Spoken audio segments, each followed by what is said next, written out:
All right, welcome back, Soma. This is now week 3. This week we are in 2 Samuel. We're going to read chapters 7, 8, and 9, and this is a turning point in the narrative of what God is doing with the people of Israel, and specifically with King David. Chapter 7 begins, and David has been blessed by God. It says he has been settled into his own palace, right? That God has given him rest on every side. So David is being blessed by the Lord. And then I think verse 1 and 2 really show David's heart, because he looks at his life and his biggest concern then is like, well, what honors God? How can I worship the Lord? That's his concern. And so he starts to think about building God a temple. And it's interesting, Nathan the prophet tells David, God's blessed you and you love the Lord, basically, so do whatever you think you should do.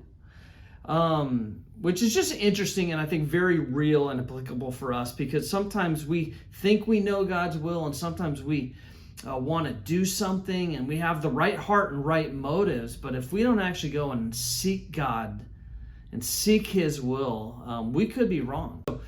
Nathan was wrong. God did not want David to go build him a temple. In church, I think, man, what a lesson for us. We can do things for the Lord. We can serve the Lord, but it all starts with Him. His love for us. His wooing us and calling us to Himself. Because David is like, God, I want to make a house for you, a temple. And God comes back and says, no, David, I'm going to make a house for you. And He doesn't mean a temple or a palace. He means a lineage, a family, a history. David reigned over all Israel, right? So he was king over Judah and Israel.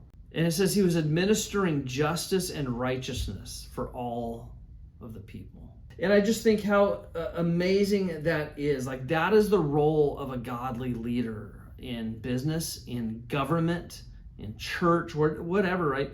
Like, the job of a leader is to administer justice and righteousness for the people. It's not for what the leader can get. It's not for self. It's for the betterment of the people. And man, I wish our politicians recognize that more, business leaders recognize that more. That'd be incredible. But if the people of God, who God has placed in those positions, would recognize that their role is to administer justice and righteousness for the people, I think things would be drastically different. And then chapter 9 is awesome. Like, David has found this like spot of blessing and peace and rest and victory wherever he goes. And so he just keeps thinking, well, okay, I want to honor the Lord, right? Build a house. Okay, your son will do that. And then he's like, well, who can I bless? How can I show kindness to the family of Saul? Because remember, most of Saul's family has been killed and eliminated.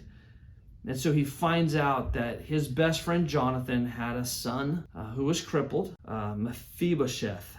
David calls him and says, you know what, you don't have to be afraid. I'm not about to wipe you out also. He says, I'm going to show you kindness. And he says, I'm going to restore to you all of your grandfather Saul, the king. I'm going to restore to you all of his fields. And so we are seeing this portrait. If we're looking for models to follow, we're seeing this portrait of David as someone who first wants to honor the Lord before anything else. Then he has this humility about him of God, like, why me? You've been so good to me. A recognition of who God is and what God's doing, and just David is this person. And so when we begin to see him called a man after God's own heart, like chapter 7, 8, and 9 here show the heart that David has, and we think, okay, yeah, that's a man after God's own heart. And so enjoy these chapters. Chapter 7 specifically is very significant in the narrative of redemption history, the Davidic covenant that God establishes with David to make him this lineage, to establish his throne. And ultimately that will be fulfilled in his descendant, Jesus Christ. And we always want to keep looking forward to how this points us to Jesus. So enjoy these chapters.